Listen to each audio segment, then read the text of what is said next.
ज्यादा खूंखार हो गया था। अपनी गिरफ्तारी का बदला लेने के लिए साल 1987 में वीरप्पन ने सत्यमंगलम नाम की जगह पर एक फॉरेस्ट ऑफिसर चिदंबरम को किडनैप करके उसकी हत्या कर दी। वीरप्पन यही नहीं रुका, इसके बाद उसने चिदंबरम के परिवार को किडनैप कर लिया और उनकी रिहाई के बदले वह सरकार से फिरौती की मांग करने लगा।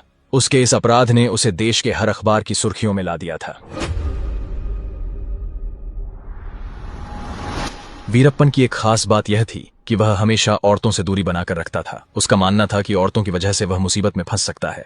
लेकिन जब वह निरुपुर नाम के गांव में एक बार मुथुलक्ष्मी नाम की लड़की से मिला तो लड़कियों को लेकर उसकी धारणा बदल गई। वीरप्पन मुथुलक्ष्मी के प्यार में पड़ गया और वह अक्सर मुथुलक्ष्मी से मिलने उसके गांव जाने लगा।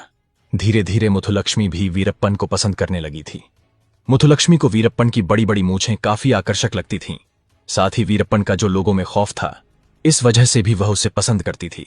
हालांकि मुथुलक्ष्मी के माता पिता नहीं चाहते थे कि वह वीरप्पन जैसे क्रिमिनल से शादी करे, इसलिए मुथुलक्ष्मी और वीरप्पन दोनों ने भागकर चुपचाप जंगल के अंदर एक मंदिर में शादी कर ली और वह वीरप्पन के साथ ही जंगल में रहने लगी। जब मुथुलक्ष्मी प्रेगनेंसी के 8वें महीने में थी तो वह वापस अपने माता पिता के पास नेरुपुर आ गई। स्पेशल टास्क फोर्स तो पहले ही वीरप्पन की तलाश में थी। जब नेरुपुर में उन्हें मुथुलक्ष्मी के आने की खबर मिली तो उन्होंने उस पर कड़ी नजर रखना शुरू कर दी। इस दौरान नेरुपुर में ही मुथुलक्ष्मी ने एक लड़की को जन्म भी दिया जिसका नाम विद्या रानी रखा गया। एक दिन मुथुलक्ष्मी के घर पर वीरप्पन का एक आदमी उसका एक रिश्तेदार बनकर आया। उसने मुथुलक्ष्मी को बताया कि उसके बिना वीरप्पन जंगल में काफी अकेला महसूस कर रहा है और वीरप्पन चाहता है कि वह अपनी बेटी को गांव में छोड़कर वापस जंगल आ जाए। पहले तो मुथुलक्ष्मी ने ऐसा करने से साफ मना कर दिया, लेकिन जब वीरप्पन ने बार बार उसे बुलाने के लिए आदमी भेजे तो एक रात एसटीएफ की आंखों में धूल झोंककर वह वापस वीरप्पन के पास चली गई।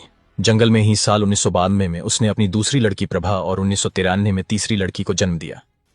इधर पुलिस अधिकारी की हत्या करने के बाद पुलिस हाथ धोकर वीरप्पन के पीछे पड़ी हुई थी। एसटीएफ वीरप्पन की तलाश में जंगल का चप्पा चप्पा छान रही थी। तीसरी लड़की होने के बाद वीरप्पन और उसका परिवार काफी सतर्क हो गया था। वे लोग जंगल के गुप्त इलाके में छिपते थे और पुलिस से बचने के लिए वे अक्सर जगह बदलते रहते थे। वीरप्पन को अपनी तीसरी लड़की, जो अभी कुछ ही महीनों की हुई थी और जो अक्सर रोया करती थी, उससे काफी खतरा महसूस होता था। वीरप्पन को डर था कि बच्ची की रोने की आवाज सुनकर पुलिस कभी भी उसकी लोकेशन तक पहुंच सकती है।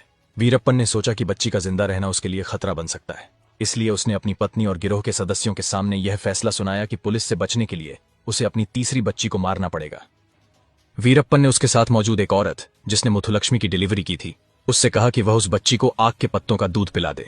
उस औरत ने वीरप्पन का कहना मानकर वैसा ही किया। आग का दूध पीते ही उस मासूम बच्ची का गला चौक हो गया और उसकी वहीं डेथ हो गई।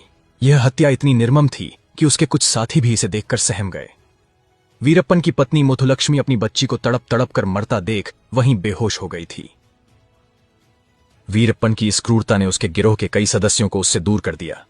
उन्हें डर था कि वीरप्पन कभी भी किसी को भी मार सकता है, भले वह उसका अपना परिवार क्यों न हो। इस घटना ने साबित कर दिया कि वीरप्पन के लिए उसकी जिंदगी सबसे ज्यादा मायने रखती थी। वह कानून से बचने के लिए किसी भी हद तक जा सकता था। वीरप्पन के बढ़ते क्राइम रेट के चलते उस वक्त के deputy conservator of forests P Srinivas को वीरप्पन की अवैध गतिविधियों को रोकने की जिम्मेदारी सौंपी गई। लेकिन श्रीनिवास वीरप्पन को पकड़ने की बजाय उसे सुधारने और समाज की मुख्य धारा में वापस लाने की कोशिश में लगे रहे।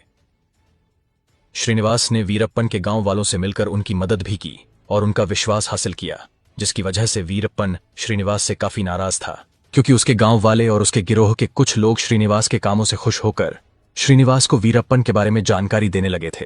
वीरप्पन को लगता था कि श्रीनिवास उसके गैंग के सदस्यों को बहला फुसलाकर उसके खिलाफ खड़ा कर रहा है। अपनी क्रूर प्रवृत्ति के कारण वीरप्पन ने